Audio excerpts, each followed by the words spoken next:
Swatch worked, or why the Blanc Pan Swatch killed. And now it's why the AP collaboration is creating such a strong reaction, because Swatch keeps challenging the invisible walls around luxury culture.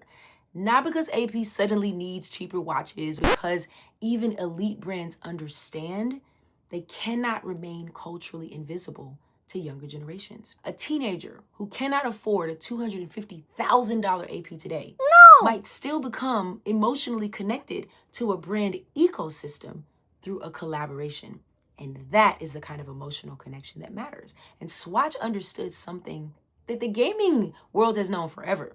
People buy skins that they can't physically own, limited collectibles, special editions, collaborative drops. Why?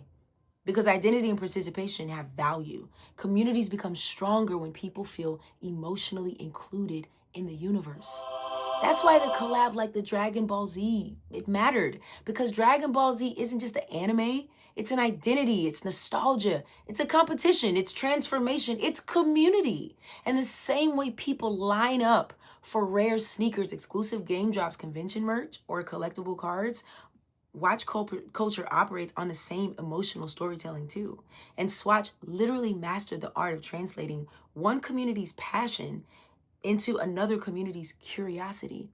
And that's really hard to do authentically. But like, look at their history. The Keith Haring, the Kiki Picasso, of course, Deep Dragon Ball Z, Omega, Blancpain, every collaboration they did told somebody, you belong in this conversation too. And that's incredibly powerful branding psychology, because collaboration is not just marketing.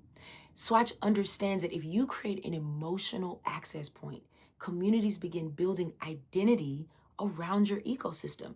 That's why they remain culturally relevant after all these decades. Not because they chase trends, but because they understand people and fandom. But most importantly, they understand identity and community.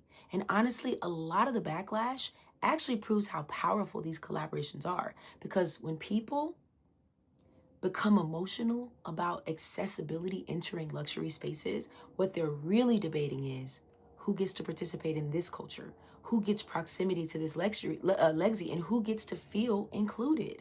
That's why these conversations and collaborations spark these intense reactions, because they force luxury culture to confront a very uncomfortable idea that scarcity creates status, but accessibility creates culture. And real innovation happens when different worlds stop competing for attention and start coexisting through shared experiences.